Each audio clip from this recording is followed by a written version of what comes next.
So Alex, even though you can't speak yet, I'll share my, my story of when I came to Alex's movie. Because, you know, there's a lot of documentaries, a lot of great documentaries this year. And I saw, okay, it's about sailing. I like sailing. This is before I watched the film. And I said, okay, but I was thinking, you know, I don't really know what to expect. Of course, then I watched it. Immediately when I finished the film, I texted 2 friends, you have to see this movie. This is an absolutely incredible movie. I mean, what you did with, oh, well, you can't talk now, so I'll just talk about your film. What he did with archival footage, with a story that took place in the 1980s, is extraordinary.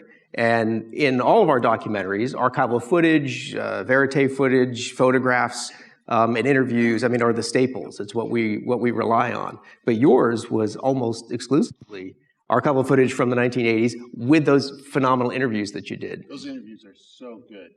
I just feel like the intimacy you created in those moments. Can you hear him? How many people have seen Maiden? Can I just show of hands? It's really good. It's fantastic. Suspenseful, gripping. You're on the edge of your seat. Yeah. Even though you know what happened, right? And it builds beautifully. Yeah. And you just, all those, you just feel them, all the women reliving it in their faces. Yeah. They didn't know what they were letting themselves in for, really. They didn't have a clue. So I feel slightly mean for having sort of landed that on them. A lot of them said, because I didn't do long research interviews with them ahead of time, I just got them to agree to take part. And they turned up, and we did all the interviews in a studio in West London. So we had a very controlled space. And ahead of time, they were going, oh, well, you know, I don't really remember very much. This isn't going to take very long, or 20 minutes or so. And 3 hours later, they'd be there, you know, literally reliving it in front of the camera, because we all have this stuff inside us. When something like that happens to you, when you have those experiences, it seeps into you deeply, and no one had asked them about this stuff for 20 years. Yeah, that's what I was thinking. Nobody probably had talked with them about it in decades, right? Yeah. Well, I was very, you know, I've been interviewing people for a long time and watching interviews for a long time, and I remember there was a remarkable film. I once worked on a TV show called World in Action, which was a current affairs show, a brilliant opportunity to make documentaries, half-hour documentaries in prime-time television that used to exist in the UK. It doesn't exist anymore. And I was charged with making a film about the drug thalidomide and the effects it had had on people. And I had the benefit in making this film that actually I was making it, I think maybe 30 years after the consequences of it being prescribed to pregnant mothers. And over the course of that time, the program I was working for, World in Action, had previously made 2 documentaries about it. And I went back to the very first documentary, and this documentary started with the mother of a man called Kevin Donnellan, who was in the film I was making. And I was watching an interview with his mother, and the opening of the film was a minute and a half of her describing the night that she gave birth to Kevin, who turned out to have no arms and no legs as a result of her taking thalidomide during pregnancy. And it was the most compelling minute and a half of interview I've ever seen.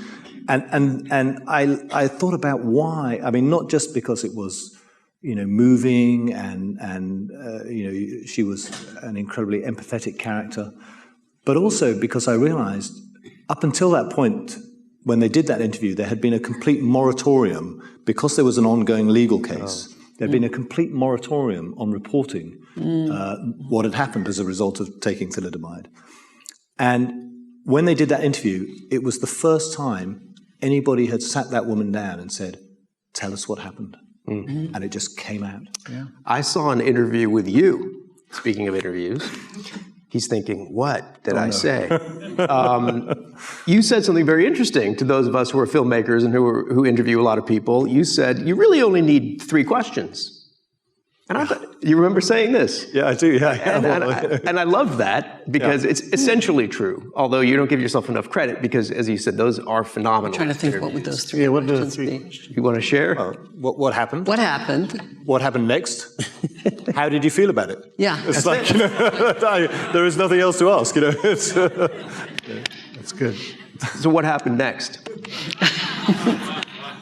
I ended up here. Yes. So American Factory, not quite as much in terms of archival footage, some, but really great work with verite shooting, just following characters around and capturing moments, very unexpected moments. But you also have a lot of interviews and fantastic interviews. Many we see off camera that we hear during the verite footage. So it's beautifully assembled, it's beautifully made, beautifully crafted. You've heard this. I'm not saying anything you haven't heard before. But how did you come to this decision to do that blend of verite? I'm kind of glad you asked. Actually, that would be having to do partly with our wonderful editor Lindsay Utes. But I will say the archival footage that's in that film, we shot that too. There's only archival. It's just the very beginning of the film. Yeah. Oh, like the very first shot of the film is archival footage from 10 years earlier, but we shot that for an earlier film called The Last Truck. Let me just set up here because obviously this film is something that's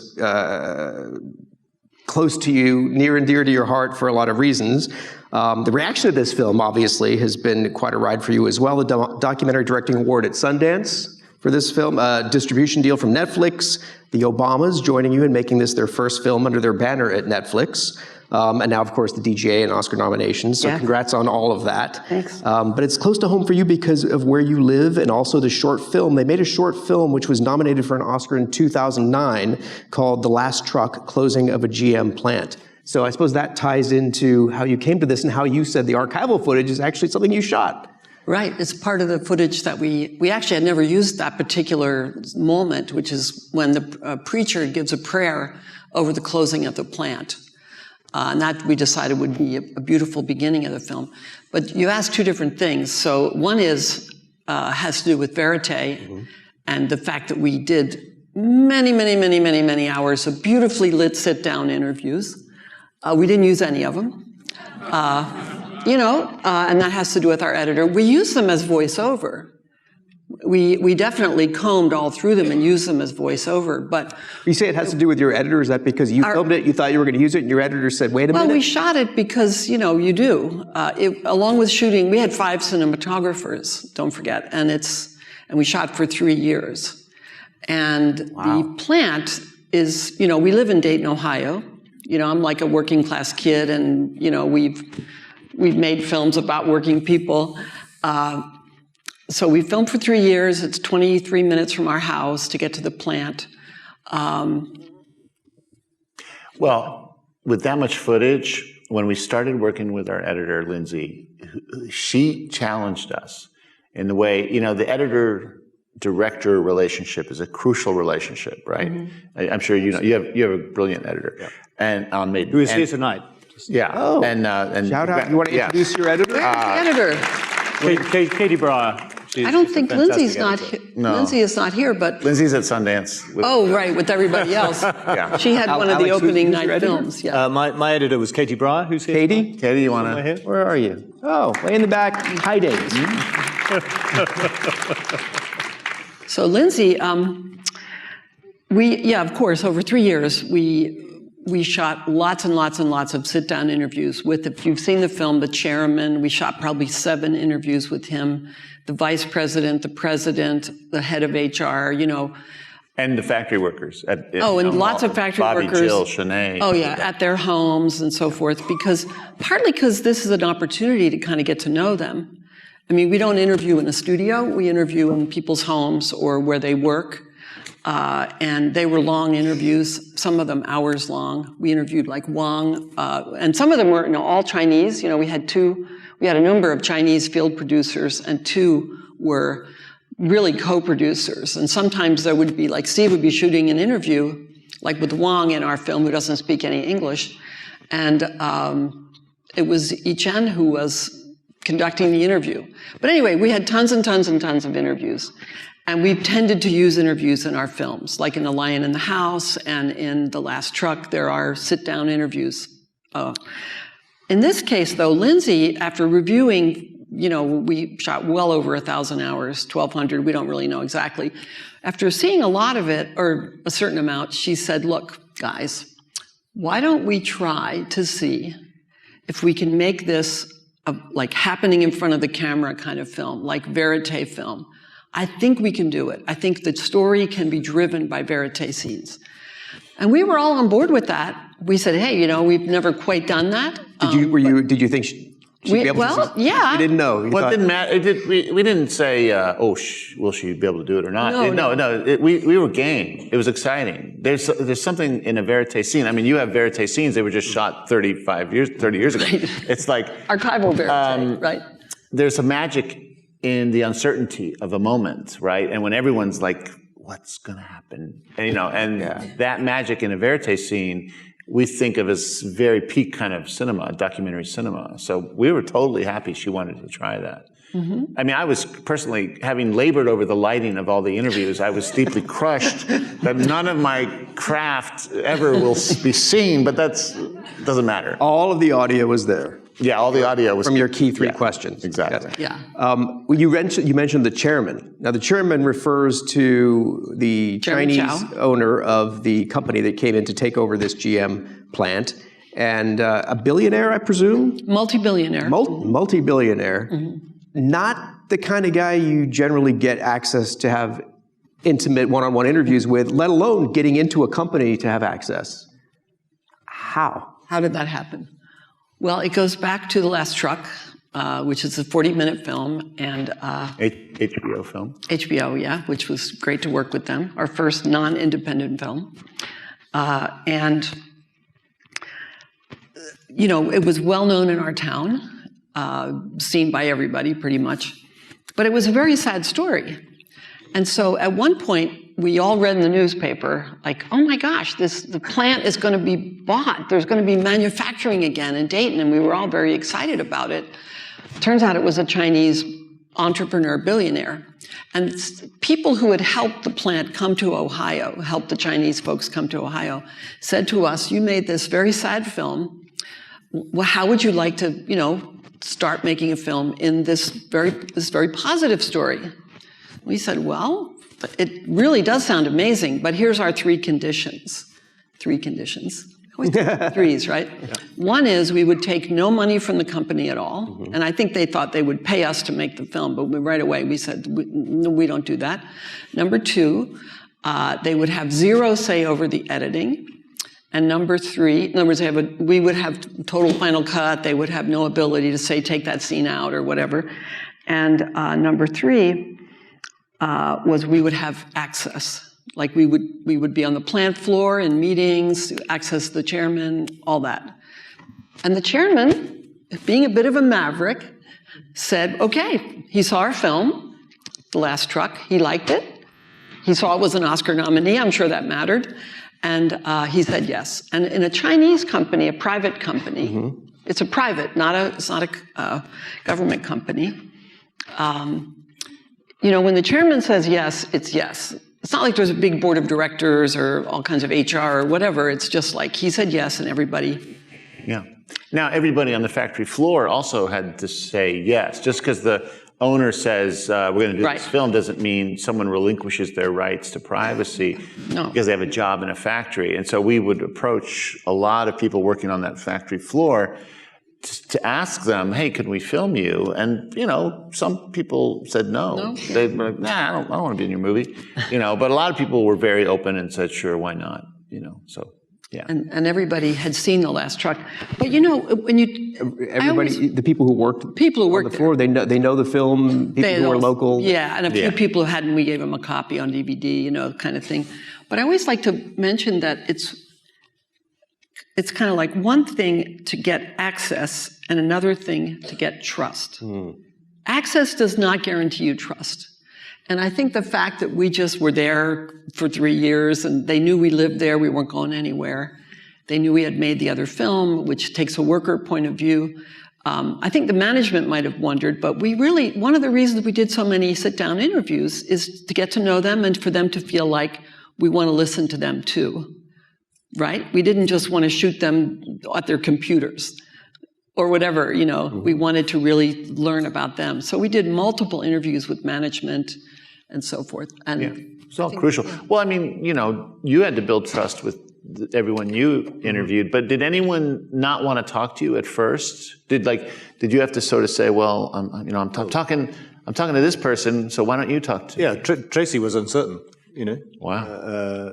Tracy's had some tough periods in her life since the story we were telling, and I only encountered her because she happens to live a couple of miles from where I live, and she came to give a talk at my daughter's school. And I happened to be there, and I thought that's a most amazing story. And I went up to her and said, I'd be interested in telling that story in some way. was that the beginning of the film? Yeah. At your daughter's school? Yeah. Isn't that amazing? And actually, the real beginning of it was, I mean, I knew it was an incredible story, but what really shocked me that evening was it was the evening that my daughter was leaving that school to go to the next school up. Wow. She was leaving elementary school, 11 years old. And what really shocked me was the story that Tracy was telling. I thought, oh my goodness, all of those barriers that she's describing having to overcome and dismantle, my daughter's going to face. And I have a son and 2 daughters, and I was really shocked thinking, well, hang on a minute, I never really had to say to my son, you should aim high, raise your sights, but actually I still felt like I needed to do that to my daughters. And that was it felt like a revelation for me that evening that I need to shine a light on this. And so it was, I knew it was a great story, but I also felt it was an important story, a story that had to be told. But when I approached Tracy, she was, slightly skeptical. Someone comes up and says, oh, I'd love to make a movie of your thing. And to be honest, when I approached her, I assumed I was talking to her about making a narrative film, because the story she told was back in 1989, a lot of it happened on the water, a long way from land. It was before the era of small digital cameras. The chance of there being footage to tell that story as a documentary, I thought was zero. And also, I had been working in drama and TV drama for a long time.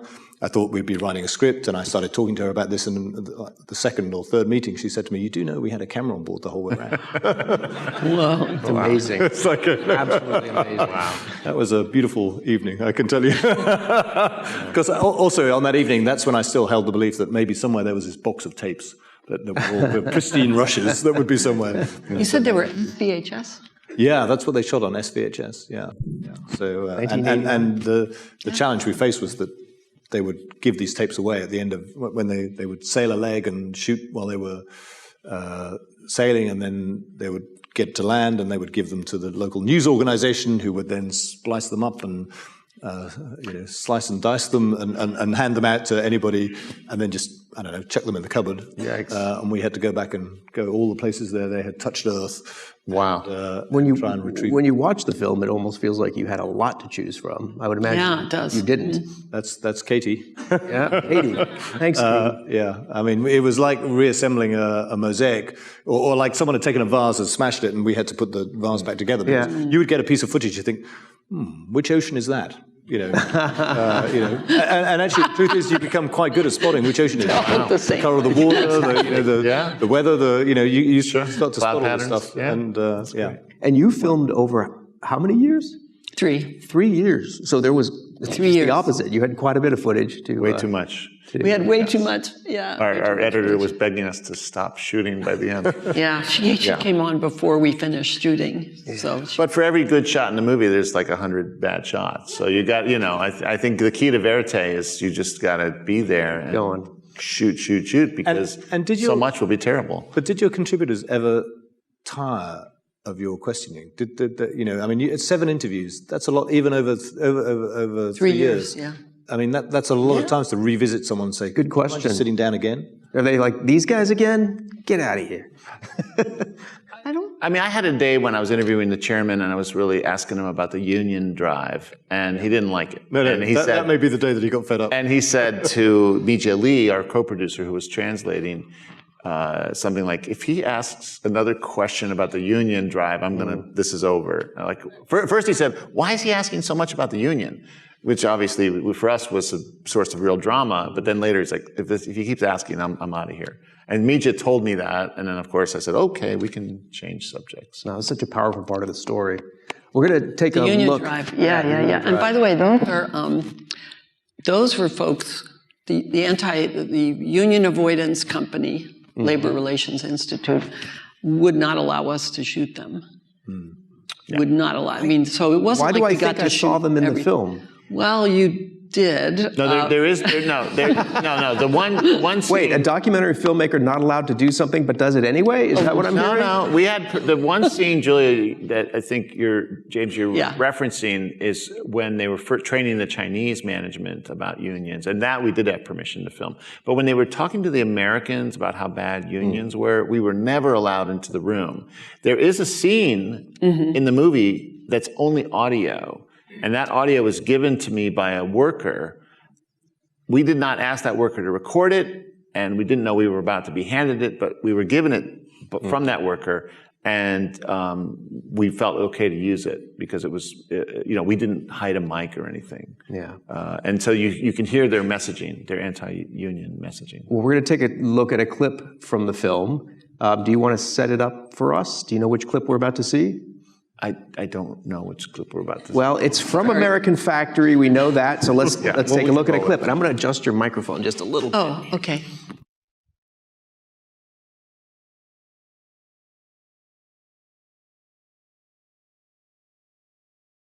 When John, the safety guy, that's from one of several interviews we did with him, when he says, everyone says we want to be safe, but safety doesn't pay the bills. He eventually quit. He quit. He was tired of lying, he said, more or less, right? One of our goals was to make a film that has multiple points of view that often don't agree with each other, but can kind of coexist in a big structure of this film. When we started, we thought, we're going to make another film about blue-collar Midwesterners. Right. Because that's where our hearts were.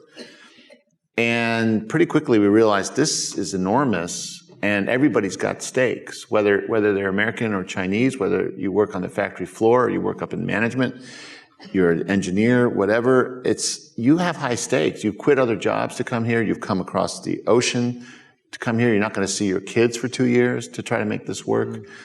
Or you've lost so much. You've lost your home. You've lost your hope. You've lost part of your dignity because you lost your old job, and you're hoping that this new job will matter, will be good. And once we realized, wow, we have to really try to tell this story from multiple points of view, put us all in the shoes of different people, create empathy for different people, even if they're in opposition to each other. We realized our team needed to be big, and we needed to collaborate with Chinese filmmakers because we were missing a huge part of the story. And that's when Yichen Zhang, Mijie Li, Lulu Men, Xian Liu, they came on board as field producers and co-producers. And we started filming with them. And that opened up the film in a big, big way. I have to say, I think that's, for me, that was one of the most fascinating things about it, was that it didn't have that single perspective and that switch between, the challenges faced by the American workers working with a system that they weren't used to, in ways that they weren't used to. But then suddenly you felt this switch, and you saw the experience of the Chinese workers, and their sacrifice was, Huge. almost, difficult to comprehend what they were prepared to do to continue working. And even when you went back to China and you saw that shift in culture, and you realized these were two societies at a different stage of development, a different stage in the process, and it was just mind-boggling as to, and a mirror held up to globalization in a completely different way to any way I'd seen before. I thought that was absolutely fascinating. Thank you. And a brave thing to do, because it's easier to make a film when you have a single focus and follow a single narrative and a single perspective. And to actually balance those two things and to get both of them really revealed the complexity of the situation rather than kind of collapsing it down into one point of view. And it doesn't feel like, and it could have gone this direction, but it doesn't feel like a political film. It doesn't feel like it's making, well, to you, maybe a little bit, huh? No, I think good. you're right. I mean, Because I it's think- not what I would normally do, but, you know, every film is different. So this one, I felt, we felt it needed a kind of more, it is about, to me, it is It about is a political globalization. film because it's about politics, but it doesn't have a clear agenda. It doesn't have a simple agenda. Let me put it that way. Offers Complex multiple agenda. perspectives, as you say. Of course, I have to ask you about the deal with Netflix included a collaboration or an involvement of Barack Obama's production deal with Netflix. Barack and Michelle. And Michelle. Barack and Michelle. Well, we're supposed to call them the President and the First Lady. We I were not stand supposed to call them corrected. Barack and Michelle, President and the First Lady. which is what we all call them, right? With Netflix. Because we love them so much. Did that, first of all, that must have been some interesting news to get that phone call. Well, it was actually exactly this. It was Sundance last year. The film world premiered a year ago today at Sundance. Yeah, we just realized that this morning. Wow, okay. The first Friday at Sundance. And you know, you're facing this big audience and you have zero idea if people are going to walk out or they're going to clap or they're going to laugh or we think they should laugh. And And any confidence you had in any decision you made leaves. It flees Utah and runs yeah, we were hides. scared shitless, Yeah, we were basically. totally scared. But anyway, so then you don't know. It's like, are you going to get any offers? Like, what's going to happen? You know, so anyway, we did get a bunch of offers, and one of them was from Netflix, and we had a big meeting with a bunch of Netflix people, including Lisa Nishimura, including Jason Ensminger-Koff, Adam Yeah. Leo. like a big meeting. And at the meeting, there were two people, people went around, and this is our head of marketing, this is our head of awards, this is our head of design, this is our head of whatever. And they had actually already made 6 posters. They hadn't seen the film yet, but they knew what it was. Wow. And it was an impressive meeting, I have to say. But then there were these two people, and they said, this is, Tanya Davis and Priya Swaminathan from Higher Ground Productions, and this is, anyway, so Lisa gave her pitch, and then we saw the posters and all that, and they said, well, we'd like to introduce Tanya and Priya from Higher Ground Productions. And they said, well, I wanted you to know that the President and First Lady saw your film a couple days ago, and it's sort of like, I don't remember hearing anything after that. The President and First Lady, are you talking about who I think you're talking about? And then they started saying POTUS and FLOTUS, and we realized that's who they were talking about. And it's kind of like... Yeah, and we feel stupid that we didn't know what Higher Ground was until we didn't in look the it room. up. We were like, we're not, we don't follow this very closely. But we were like, okay. And then we realized that it was a joint deal. And well, they talked about why the First Lady and why the President, what each of them, actually we're not supposed to talk about that, but they said... Whoa. Really? Whoa. No, why they like the movie. I think it's okay. They said it publicly. They have. Well, so anyway, they're from humble backgrounds. Is this the part you're not supposed to talk about? No, I think that part's okay. Oh. And the First Lady, her dad is a working class guy, punched a clock, wore a uniform, went to work every day in the cold in Chicago. And so when she saw those early scenes, she immediately thought, this is a story I can relate to. And the President felt it was more... grapples with the global issues. Thinks about global issues and the tectonic plates of the world as they move and shift. And he felt like the film had somehow articulated that, things about that should be said. Yeah, so they said why the two of them wanted it to be their first release. Which we were so honored that they did. Yeah, it was amazing. And it's helped more than amazing. Have a big launch in the world, which is very meaningful. But the film was done, obviously. It was, Did Netflix or Higher Ground ask for any changes? No. We retained Final Cut, and they were cool with that. So look at that. Yeah. They made some suggestions, but yeah. I mean, they did make suggestions, but we had, But you said no. Excuse me, President. Mr. President? We got notes, right, directly. I mean, thoughts. We were hoping for a legal pad from the president, but, it never happened. Yeah. Anyway, so. Have the three of you seen The Cave? Oh, yeah. It's gripping. It's amazing.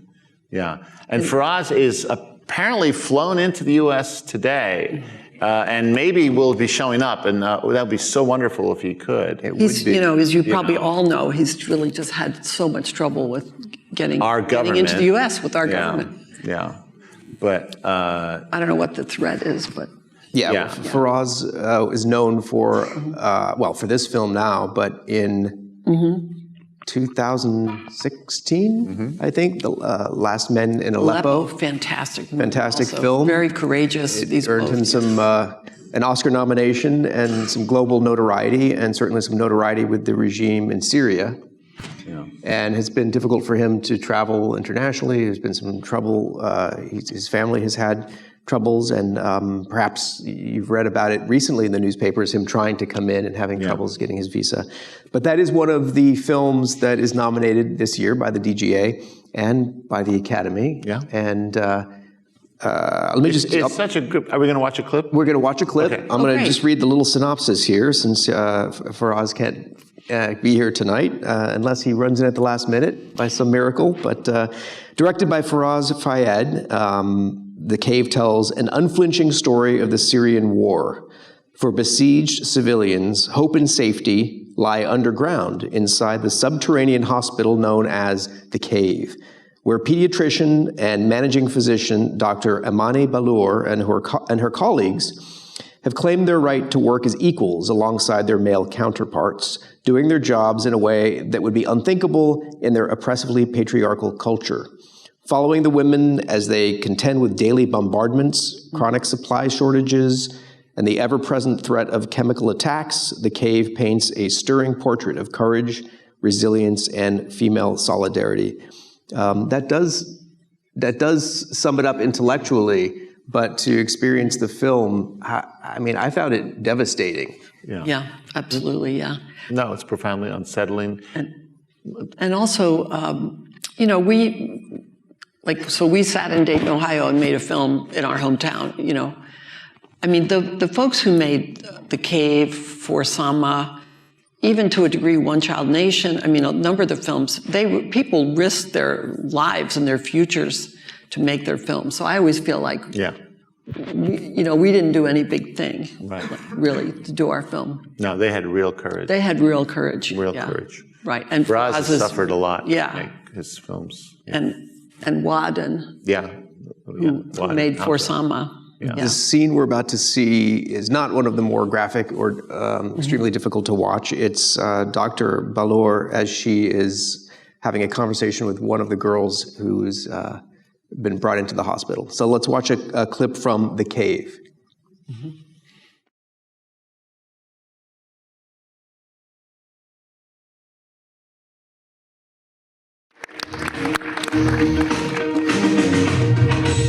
That scene is so remarkable in its construction. You think about it, it starts with moments of lightness about the henna, and then Dr. Amani just asks these heartbreaking questions, and it's incredibly shattering.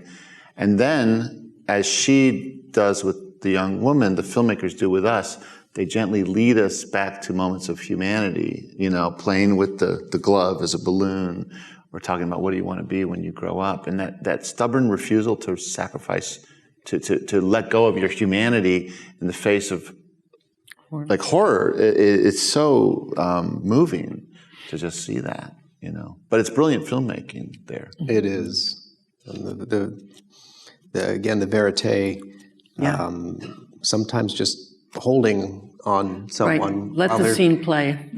Just keep shooting. That's even often when nothing is happening, but you know in context, you know, it has so much more meaning. So it's a brilliant film, challenging to watch, but certainly something that I think I can't imagine. See the film. Yeah, see the film, definitely. See the film. It's an There's no incredible words. main character, too. It's kind of like Honeyland has an unforgettable main character in this film. It's funny, I was just thinking about that, watching the doctor. Her face. Watching her face, the emotion on her face, the expression. It is like there are similar the moments. main character of the woman, the main character in Honeyland, of which we will see a little bit later. Yeah, so. Well, casting in a documentary, we don't use the word casting very often. We all have to think about who will be the right person to be on screen a lot. Who will we connect with on screen? It happens in docs. Well, let's lighten things up by going back to Maiden, shall we? So you mentioned that you didn't have a lot of footage to work with, but did you? We always find ourselves with scenes and things that we wish we were able to put in the film, but we didn't. As these two are shaking, you're not shaking your head, yes. So perhaps you used every frame. Well, I think we squeezed it, and stretched it where we could. There is a little bit of something actually, which is that I always remember we found this bit of footage that was of when they were a news story, this radical idea that an all-women crew could enter a race like this. The local news organization sent a crew down to shoot some footage of them, and what they got them doing was they got them doing aerobics in the local town hall to a Jane Fonda video. Oh, no.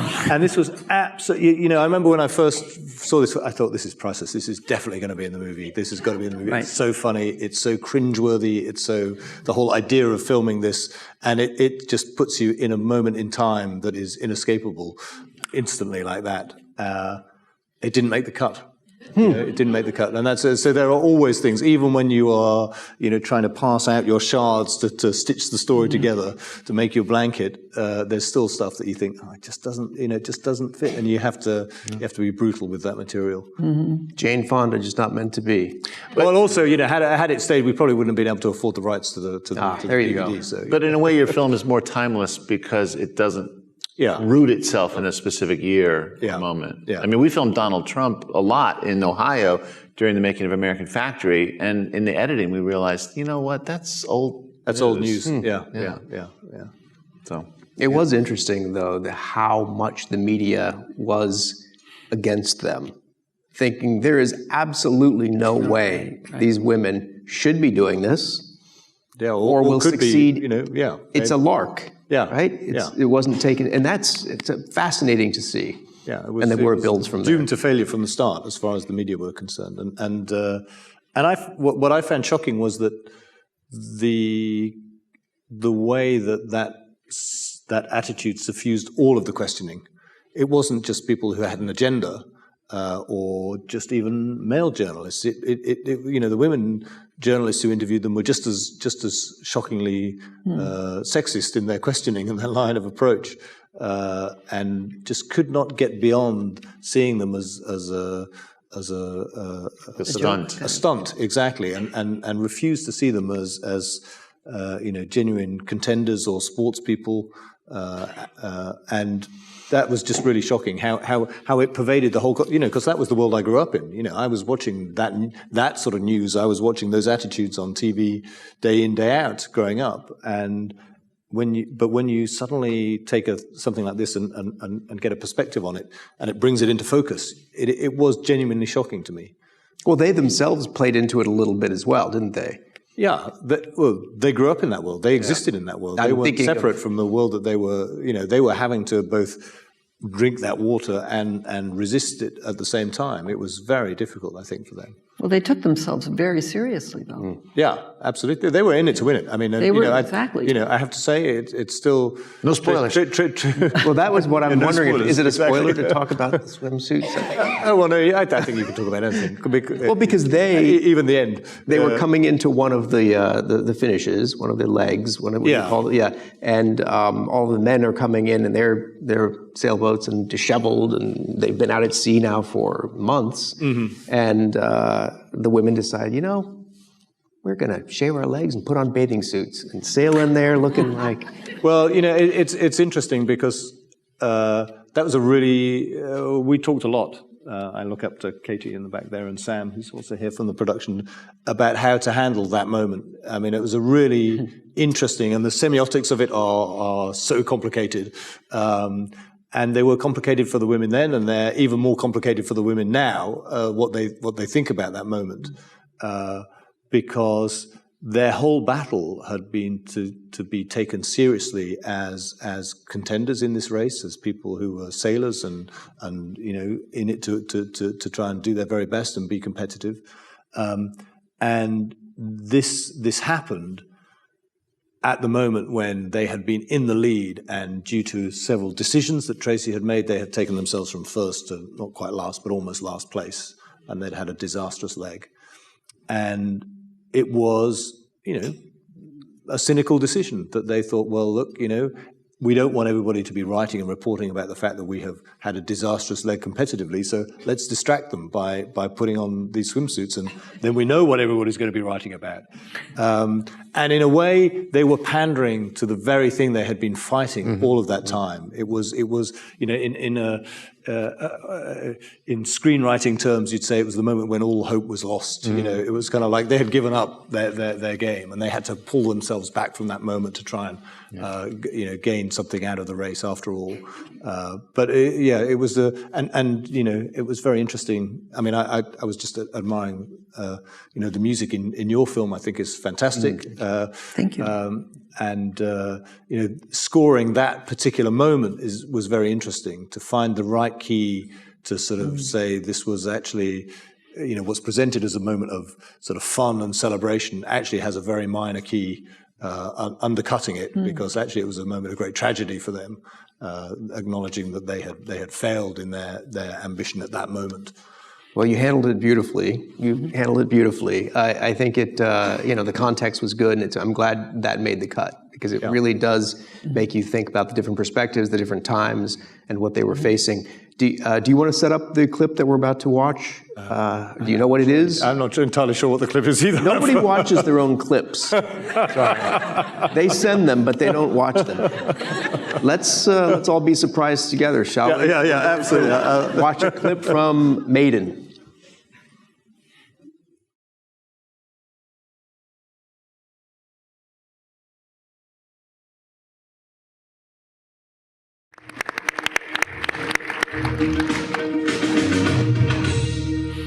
Earlier, I was mentioning the various tools we all use for making documentaries, interviews, verite, archival.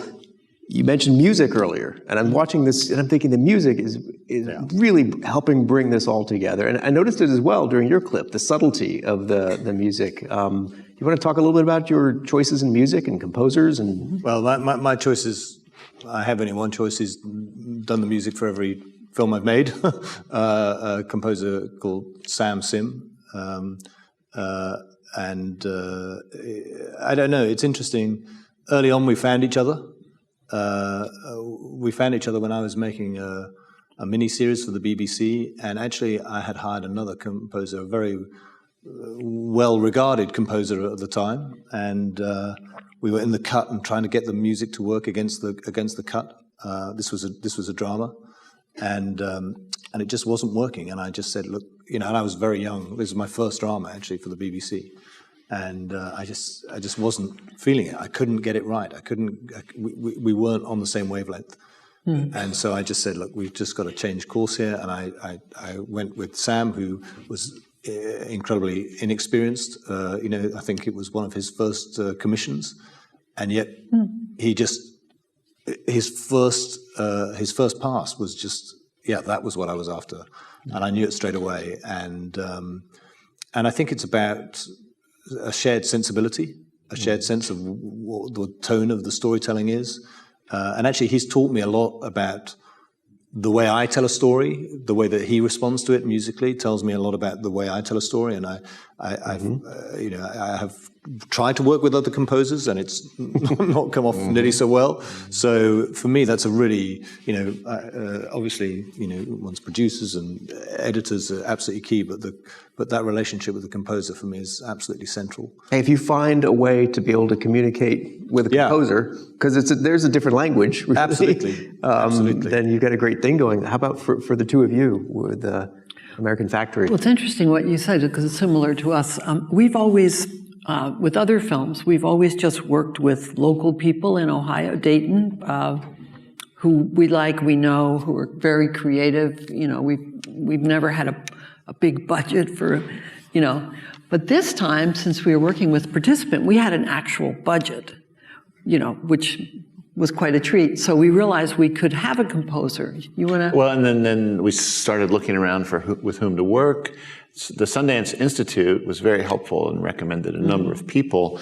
And we listened to a lot of reels online, and there was a young composer named Chad Cannon who had LA-based, had never done a feature, but we liked something in what he had done. We started talking to him, and then Julia told him a story.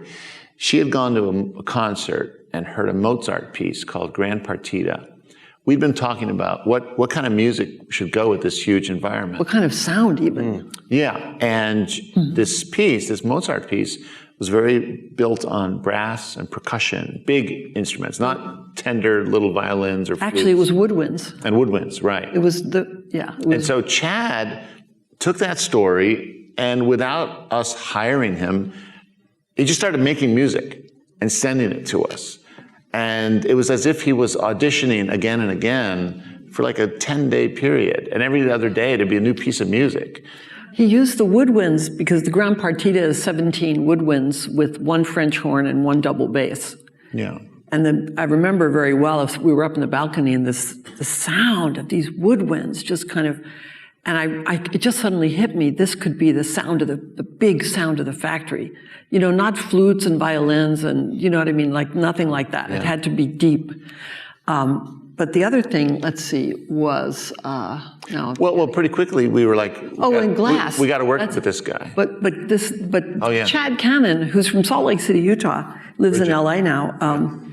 Really young guy. He started sending us like broken, like things he would compose with broken glass and shaking glass. And there's this thing called a glass harmonium, which uses like water and glass. And he would just started playing and just sending us stuff between the woodwinds and the glass. The factory is a glass It's a factory. glass. They make glass, yeah. Oh yeah, they make windshields. What you said, Alex, about tone. Look on your car, you'll see. Tone is so crucial. I mean, there's all kinds of factors in the score in terms of how big it is or restrained it is, but the subtle, ephemeral quality of tone, is it the right emotional tone for what the story is the most, I would say, is the most important. And we felt a lot of harmony with Chad in terms of sensibility, as you said. He was also really flexible. Like if we said, Chad, that's not, but that little part of it is really good. He'd say, I see what you mean. He always said that, which was so great. I see what you mean. Yes. But what he was thinking, what? No. I know. But the director-editor relationship is a crucial relationship. The director-composer relationship is a crucial relationship. I think there's so many, if you don't have the right person, things will just go off the rails. And so you have to choose well. Have the three of you seen the 5th nominated film, Honeyland? I have, yeah. Oh, yeah. It's lovely, amazing. beautiful film. Yeah, beautiful cinematography, great main character. Right. Yeah. And one of the things I loved about it was it's my background is actually as an anthropologist. That's what I studied. And this film has its roots so much in ethnographic filmmaking, which is actually one of the things that turned me into a filmmaker. But then elevates it to a whole new level, introduces art and skill and craft into that sort of filmmaking in a way that is so expressive and so beautiful. Really takes its time. Yeah. And it makes you, the audience, kind of get into the pace of life. But how nice is it to spend time in that world? With those sounds, with that light. Macedonia, right? It's just heaven. It is. The filmmakers are, they were stuck in Ecuador, not able to get a flight, so they weren't able to be here with us tonight either. It's just the way it worked out. They're not at Sundance drinking beer with our host committee. Lubomir Stefanov and Tamara Katevska, right? Am I saying those correctly? I think so. Okay. This is their film Honeyland. Let's take a look at a clip.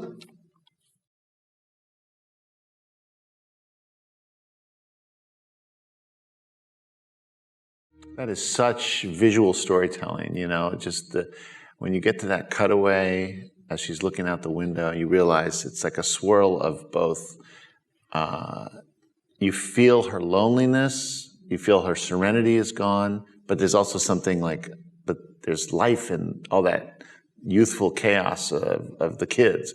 And there's something about it that's drawing her forward, and it's just all right there in the shots. Similar But to it's not just in the shots, though, because actually I completely agree that the structure of that sequence is beautiful, where you're out there with all that noise and all that activity, and then you come to that moment of stillness with her. But actually watching it just then, what really struck me in this wonderful, new theatre was just how important the sound is. Yeah. What an amazing piece of mixing that is. That cacophony of sound. And that choices to make all of those kinetic things, all of that bashing and that smashing and that thing, and then come to her is just beautiful, and that's awe-inspiring. And that's another one of the things we should be talking about when we're talking about our teams. Because throughout this film, the audio is spectacular. When she's alone at night and you hear everything around her. And also in that film, sound is so important. The sound of the bees and the sound of nature, and then the sound of the arrival of this new thing with its cacophony and that sort of destroying the serenity that you've had. For me, that's so powerful in that film. It's a beautiful film. In fact, the filmmakers didn't speak the language that was being spoken, and they edited the film visually. So they did have all of this verite footage, and they wanted the story to work just visually. They did put in some dialogue, and apparently were pleasantly surprised that it was translated. That's pretty interesting. But it's phenomenal work. It's a spectacular film. It's profound on so many levels. The filming lasted 3 years, and they collected 400 hours of footage. The woman you saw in the film is a beekeeper in northern Macedonia, and the whole film follows her struggles when a nomad family arrives in the neighborhood and how it disrupts her life. But it's just saying the synopsis doesn't do it justice. It's a real, true work of cinematic. It's visual poetry. Yeah, and I misspoke when I said the fifth and final, because that was the fourth One Child Nation film, One Child Nation. Yes. Also, Nanfu Wang and Xiaoling Zhang are at Sundance. Nanfu is on the jury. That's true. It's a pretty good excuse. She's not just there drinking beer. But Xiaoling, drinking beer. In this 2019 Sundance Grand Jury Prize-winning documentary, One Child Nation, Chinese-born filmmakers Nanfu Wang and Xiaoling Zhang expose the devastating consequences of China's one-child policy through stories of those who lived through it. China's one-child policy was enforced from 1979 to 2015. Also, informative, fascinating, and sometimes difficult film to watch. Profound film, it's amazing. Very brave. Let's take a look at a clip from One Child Nation.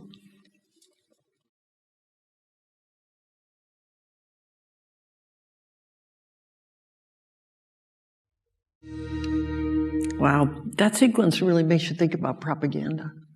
And the way her writing is really good in this film. Really, really good. And she says, just blended into the background of life, which is what that kind of propaganda does. Anyway, I think it's really a brilliant movie. It's interesting that she, as the director, or one of the co-directors, is prominently featured and narrates. And it's extremely well done. Sometimes you think, ooh, it's going to be a bit tough. How can you be objective? Well, it's extremely brave. To put yourself out there, to go on that journey of exploration, to commit to making a film, not knowing what you're going to find, what it's going to reveal about yourself, how you're going to react to it. Well, she creates a space for people to say things that they haven't said ever, and that is just amazing. In China. They go on the record and say things that happened. I don't know if you haven't seen the film, we shouldn't give it away, but they just the reckoning that the film brings is really deep and hard, but so essential. And all of you, with your interviews and your films, had people saying things that they had never said before, or things that they'd forgotten and brought up. So this is a really impressive incredibly impressive group of films this year being nominated. What's special about the Directors Guild Documentary Award is that it's presented to documentary directors by documentary directors, unlike any other award. So you guys did a phenomenal job with your films this year, as did the other nominees, and we thank you for coming tonight and for sharing this. I know we only get the tip of the iceberg, but it was really great. So thank you. We're going to have some goodies outside, I think. We do have goodies, don't we? So thank you. Oh, can you all stick around a little bit outside? And, Oh, yeah. Because I'm sure there'll be other questions. Sure. Yeah. Great. We'll see you outside. Okay. Thank you. Thank you. Okay. Thank you. Would recommend.